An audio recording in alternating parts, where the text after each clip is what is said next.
Next, number 3, na pinagkaiba ng rich mindset sa poor mindset ay right peers. Di ba, naririnig nyo, pag sinabing peer pressure, anong pumapasok sa isip nyo? Di ba, mostly negative. Peer pressure, masama. Di ba, kasi mga barkada yan, ganyan-ganyan, di ba?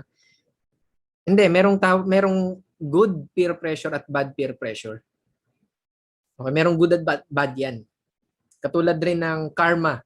Hindi, madalas lang talaga natin nagagamit yung salitang karma sa pangit eh. Kakarmahin ka din, yung mga ganun. Di ba? Madalas natin siya nagagamit sa negative, pero merong good karma na tinatawag at merong bad karma. So madalas natin ginagamit is yung bad karma. So ganun rin pagdating dito sa peer pressure, madalas nating nagagamit is yung bad peer pressure.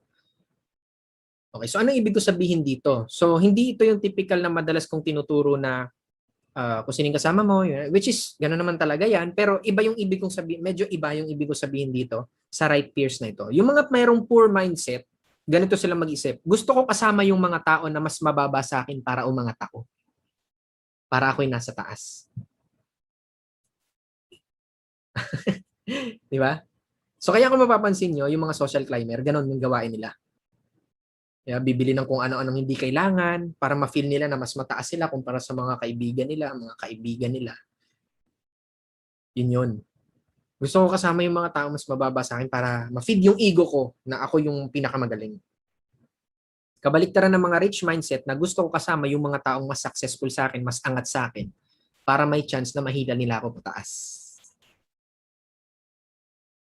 Okay? Yung mga may poor mindset, hindi sila komportable na kasama nila yung may mga mayayamang pag-iisip. Kasi feeling nila maliit sila eh. Mababa sila, ang baba naman ng pakiramdam ko dito.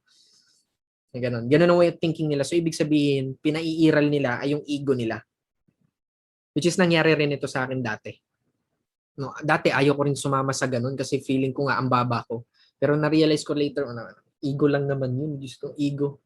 No, para sa ego ko mananatili akong mediocre, para sa ego ko mananatili akong mahirap. Okay. Yung mga mayroong poor mindset, ganito pa mag-isip. Gusto ko kasama yung mga tao na mararamdaman ko, yung mafe-feel ko na chill lang or relax lang ako. Ayaw ko ng pressure. Yan mag-isip yung mga may poor mindset. Yung rich mindset, gusto ko kasama yung mga tao na itutulak ako para malampasan ko yung limitasyon ko. Ayaw nung mga may poor mindset na nape-pressure sila, ayaw nilang maramdaman na nape-pressure sila, ayaw nilang maramdaman na parang pinipilit sila, pinupush sila na makuha yung pangarap nila. Isipin mo yun. Diba? Yung mga rich mindset, gusto ko, kasama ko yung mga tao na itutulak ako para malampasan ko yung limitasyon ko. Meron akong anime na pinanood. No, hindi ko alam kung alam niyo to kasi medyo bago-bago siya. And hindi ko alam yung iba sa inyo fan ng anime. Pero addict kasi ako sa anime, no? Mahilig talaga ako sa anime. Meron akong pinanood na anime. Ang title ng anime is Food Wars. Okay, Food Wars. So medyo 18 plus yung anime na yun. Kasi daming kalokohan doon.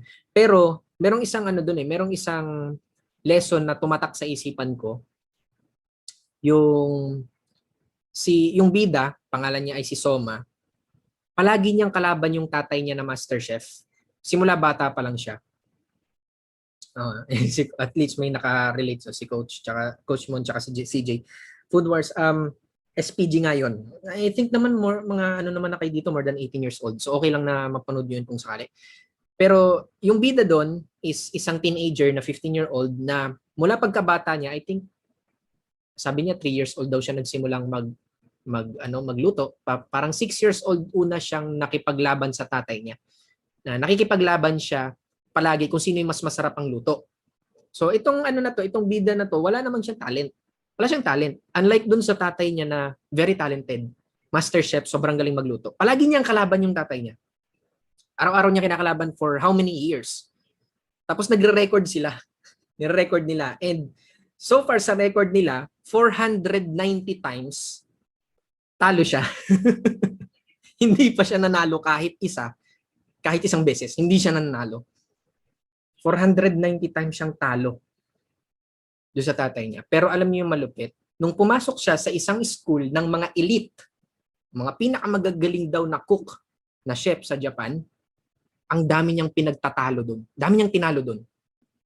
Tapos yung mga luto niya pang ordinaryong tao lang. Unlike dun sa pinasukan niya na school na gourmet, restaurant, five-star restaurant style na mga luto. Siya yung mga ordinaryo kasi yung tatay niya may negosyo na kainan. Parang karinderya dito sa Pilipinas. So ordinaryong pagkain lang niluluto nila pero sobrang sarap. So siya, ganun lang din siya magluto. Pang ordinaryong pagkain lang. Tapos palagi siyang nilalait ng mga estudyante doon kasi nga anong tawag nung commoner, kumbaga dukha dito sa Pilipinas. Dukha ka lang. Diba? Wala kang pag-asa dito.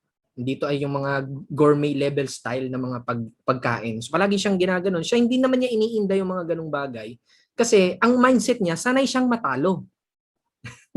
Dahil nga sa tatay niya, sanay normal sa kanya yung pagkatalo. Samantalang ito na mga kasamahan niya doon sa school, hindi sanay matalo. At yun yung sinabi ng tatay niya, yun yung advantage. Sabi ng tatay niya doon sa parang principal ng school na hindi talented yung anak ko, sabi niya. Hindi talented yung anak ko. Pero meron siyang isang bagay na wala diyan sa mga estudyante diyan, kaya siya nananalo. Which is yung sanay siyang matalo. Sanay siyang matalo.